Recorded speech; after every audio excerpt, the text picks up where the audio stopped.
तर संजय राऊतांच्या पुस्तकांवर विरोधकांनी बोचरी टीका केलेली आहे। आघाडीतल्या नेत्यांची मात्र यावर सावध प्रतिक्रिया पाहायला मिळते। कादंबऱ्या वाचणं कधीच सोडलेलं आहे। कथा कादंबऱ्या आणि बालवाङ्मय वाचायचं माझं वय राहिलेलं नाही, त्याच्यामुळे असल्या गोष्टी मी वाचतो। त्यांनी असंही म्हटलंय की त्यांचं सोडून द्या, तुम्ही ते कोण आहे? ते कोण खूप मोठे नेते आहेत का? मी काय ते पुस्तक वाचलेलं नाही, म्हणजे ते अजून ते आलंच नाही मला असं वाटतं। मी शिवसेना सोडली 92 सालामध्ये, त्याच्यामुळे मला नक्की काय त्याच्यातलं काहीही ऑथेंटिक अशी माझ्याकडे काही माहिती नाही।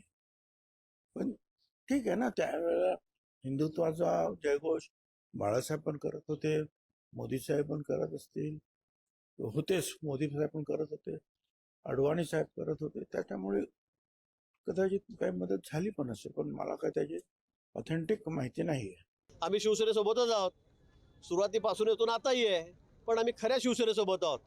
काँग्रेसच्या मांडीवर जाऊन बसलेल्या शिवसेनेच्या सोबत नाही, आपल्या विचारांना तिलांजली देणाऱ्या शिवसेनेसोबत आम्ही नाही। आम्ही खऱ्या शिवसेनेबरोबर बाळासाहेबांच्या विचारासोबत आजही आहोत। त्यांचेच विचार आम्ही त्या ठिकाणी अजूनही टिकवलेले आहेत, पण ज्यांनी त्यांना तिलांजली दिली त्यांची परिस्थिती आज काय झाली आणि म्हणून सकाळपासून त्यांना अशी काहीतरी बडबड करावी लागते। संजय राजाराम राऊत हे वैयक्तिक जेलमध्ये असताना किंवा केस चालू असताना उद्धव ठाकरे आणि त्यांच्या कुटुंबाला ज्या ज्या शिव्या दिलेल्या आहेत, जी जी नावं दिलेली आहेत, त्याचा उल्लेख त्या पुस्तकामध्ये करायचं विसरलेले आहेत।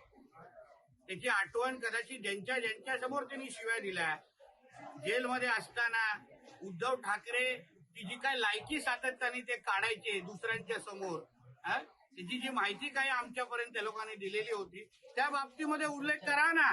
संजय राऊतने नरकातला स्वर्ग एक पुस्तक लिहिलंय।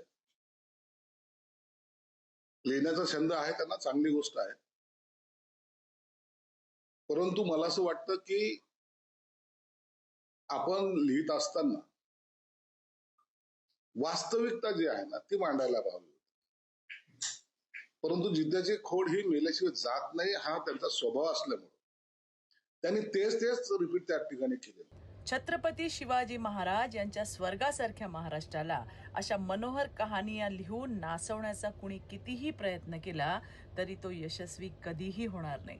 खरं तर गटारातील अर्क असं नाव संबंधित लेखकाला अधिक शोभून दिसले असते। असो, धन्यवाद। जय हिंद, जय महाराष्ट्र।